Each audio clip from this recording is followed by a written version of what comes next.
Tuluyan nang nagwakas ang panunungkulan ni Cavite 4th District Representative Kiko Barzaga sa Kamara matapos siyang patalsikin ng kanyang mga kapwa mambabatas sa isang napakabigat na botohan. Sa botong 265 pabor, 14 na tutol, at 8 abstention, inaprubahan ng House of Representatives ang rekomendasyon ng Committee on Ethics and Privileges na alisin siya sa listahan ng mga miyembro ng Kongreso. Dahil dito, natapos ang halos 11 buwang panunungkulan ng 27 anyos na kongresista na mas nakilala ng marami sa bansag na Kong Meow Meow.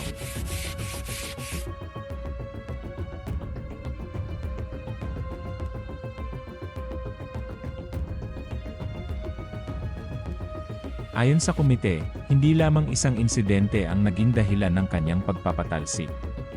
Matagal nang pinag-uusapan ang umano'y paulit-ulit na paglabag ni Barzaga sa mga patakaran ng Kamara. 2 beses na siyang nasuspinde ng tig-60 araw noong December 2025 at February 2026 dahil sa gross misconduct at mga mapanirang pahayag laban sa kanyang mga kapwa mambabatas. Ngunit sa kabila ng mga parusang ito, sinabi ng komite na tila hindi nagbago ang kanyang asal, kaya umabot na sa pinakamabigat na kaparusahan ng kaso. Isa sa mga pinakamalaking isyu laban kay Barzaga ay ang kanyang mga social media posts at Facebook live videos. Sa ilang pagkakataon, direkta niyang tinawag na crocodile farm ang Kamara bilang paratang sa umano'y malawakang korupsyon ng ilang opisyal at mambabatas. Nag-upload din umano siya ng mga video at larawan kung saan nilagyan ng animated crocodile images ang ilang kasamahan niya sa Kongreso. Bukod dito, inakusahan din siyang gumagawa ng live broadcasts mula mismo sa plenary floor habang may sesyon, bagay na itinuturing na paglabag sa parliamentary decorum. Naging bahagi rin ng kontrobersya ang mga matitinding pahayag ni Barzaga laban sa ilang kapwa mambabatas. Isa sa mga pinakatinutulan ay ang naging komento niya tungkol sa yumaong dating kongresista at retiradong general na si Romeo Acop.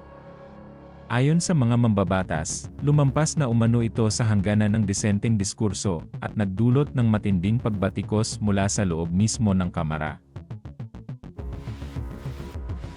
Bagamat may ilang kongresistang nagtanggol at bumoto laban sa kanyang pagpapatalsik, nanaig pa rin ang malaking mayorya na sumuporta sa desisyon ng Ethics Committee. Para sa liderato ng Kamara, ang pagpapatalsik kay Barzaga ay isang malinaw na mensahe tungkol sa kahalagahan ng disiplina at wastong asal sa loob ng Kongreso. Ngunit para kay Barzaga, wala raw siyang pinagsisisihan.